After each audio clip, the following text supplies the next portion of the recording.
জামালপুর মাদারগঞ্জ উপজেলায় গভীর রাতে এক গৃহবধূর বাড়িতে হামলা চালিয়ে মেয়েকে আহত করা এবং স্বর্ণালংকার ও নগদ টাকা লুটের অভিযোগ উঠেছে। এই ঘটনায় ভুক্তভোগী মোসাম্মদ মাহফুজা বেগম মাদারগঞ্জ মডেল থানায় লিখিত অভিযোগ দায়ের করেছেন। অভিযোগে জানা যায় ১৩ মে রাত আনুমানিক ২:৩০ উপজেলার ১ নং চর পাকের দহ ইউনিয়নের পাকরুল এলাকায় কয়েকজন ব্যক্তি টিনের বেড়া ও দরজা কেটে ঘরে প্রবেশ করে। এ সময় ঘরে থাকা গৃহবধূর ছোট মেয়েকে অস্ত্রের মুখে জিম্মি করে হামলা চালানো হয়। এক পর্যায়ে ধারালো আঘাতে তার কানের একটি অংশ কেটে যায় এবং তিনি গুরুতর আহত হন। পরবর্তীতে ঘরের সিন্দুক ভেঙে হামলাকারীরা প্রায় ৩,৭৩,০০০ টাকা, ১.৫ ভরি স্বর্ণের গলার হার, ১ জোড়া কানের দুল, ১ ভরি স্বর্ণালংকার লুট করে নিয়ে যায় বলে অভিযোগে উল্লেখ করা হয়। স্থানীয়রা আহতকে উদ্ধার করে মাদারগঞ্জ উপজেলা স্বাস্থ্য কমপ্লেক্সে নিয়ে প্রাথমিক চিকিৎসা দেন। মাদারগঞ্জ মডেল থানার ওসি স্নেহাশিস রায় জানান, অভিযোগের ভিত্তিতে ১৪ মে জাহিদুল ইসলামকে আটক করা হয় এবং পরে তাকে আদালতের মাধ্যমে জেল হাজতে পাঠানো হয়েছে। অন্যদিকে অভিযুক্ত পক্ষ দাবি করেছে,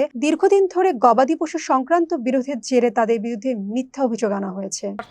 নিয়ে ৫ জন ঢুকছে শিং দিয়ে, দরবরা শিং খুঁড়ে ৫ জন ঢুকে আমার মায়ের কান ওই বাঙুরের দাগে ছিঁড়ছে।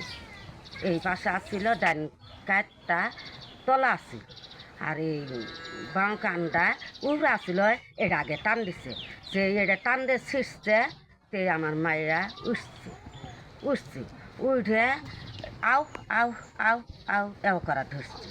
দুইটা মায়া কাই বাই করবেনছে ওই ব্যক্তি সিদ্ধে ওই উপরে গেলে একটা শব্দ করে পাবি না, একটা শব্দ করে পাবি না। এই যে ডেকার মারমু কলে, এই যে ছুরি আনছি কলে, ছুরি দেখান পার মারমু কলে শব্দ করে পাবি না, কাউ কাউ করবি না, কাউ কাউ করবি না। তো অভিযোগ করে আমার মায়া ওই খাট মুহে পিছিয়ে গেছে, তখন চোর ঝাপতে খাড়া উঠছে, উঠে মায়া টান দেয় না, ওই ছুরি দিয়ে ডান কান কাড়িয়ে দিছে। কাড়িয়ে দেওয়ার পরে আমার মায়া খামচাতে চোরের হাত ধরে অনেক সময় পাড়াহাড়ি করছে। চোরের ওই হাত খালি বলে পিছলে আটকা আর পাইল না। এর মধ্যে আমরা ওই আসছি আঙ্গের আমি ঢুকে ওমেলে আসাই শরীরে এক জোড়া নিছে আর ভাঙনি নিছে এক জোড়া, দুইটা নিয়ে গেছে গা। আবার এই যে 6 মাস যাই সারা বেন পাইলো না। হ্যাঁ যাবার আজকে নুনদের বেশি হইলো এক জোড়া, আসাই শরীর হইলো এক জোড়া। আর কিছুদিন আগে এই মদের মাঝখানে আর গাভিন বহুরিয়ারা এইখানে বহুরিয়ারা নিয়ে গেছে গা। সরাসরি আসে আমার মা আসছিল এই পাশে, আমার বাবা আসছিল এই পাশে, শীতে কি ওই করে কি কান দুইটা রঙে ধরে টান মারছে, এক কান ছিঁড়ে গেছে, আর এক কানের ওই শীতে নিয়ে ছিঁড়ে নাকি এক কানে ছিঁড়ছে। পরে আমরা ওই পাশে তো বাড়ি গেলে গয়না হারাইছে, এটা সত্য কথা। হারাইছে কে নিচ্ছে, এরা বাড়িতেই থাকে, সবাই ব্যবসা বাণিজ্য করে, কেউ সংসার করে। মানুষের কিছুদিন আগে ওদের সাথে একটু যে ক্যাসকাল হয়েছিল, এটা দিয়ে ইচ্ছে করে বলতেছে আর কি। এই ওয়ার্ডের ১ নং চর পাকের ইউনিয়নের ১ নং ওয়ার্ডের বর্তমান মেম্বার আমি।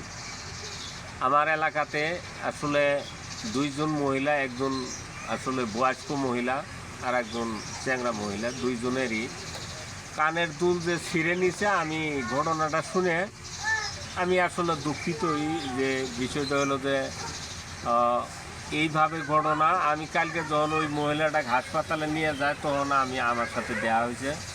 আজকে আমি আসলে তাদের বাড়িতেই গেছিলাম। আমি আসলে যা দেখলাম যে আসলে ওই বয়স্ক মহিলাটা ওনার জামাইরে তাকে ওই দিকে নিয়ে গেছে গা। আর ছোটো মহিলা যেটা, এই মহিলাটা বাড়িতে আমি দিয়ে আসলাম। আসলে তার কানগুলো আসলে ফুলে গেছে গা, মানে টাইনে ছিঁড়ে নিয়ে গেছে। তো মানে আসলে খুবই কষ্টজনক। আর আসলে যাদেরকে অভিযোগ করছে, যাদের নামে, আসলে তারা লোকগুলো মানে সীমান্ত, মানে পাকরুলের এবং কাটমা, মানে মাদারগঞ্জ ইসলামপুরের 2 সীমান্ত আসলে তাদের বাড়িটি। হ্যাঁ, আসলে তাদের শুনলাম যে তাকে ধরা পড়ছে। এখন এই বিষয় ধরা পড়লো না, আসলে তার অন্য কোনো অভিযোগ আছে, এটা আমি আসলে কতদূর অবগত না। তো আসলে ঘটনাটা যে ঘটছে এটি সঠিক।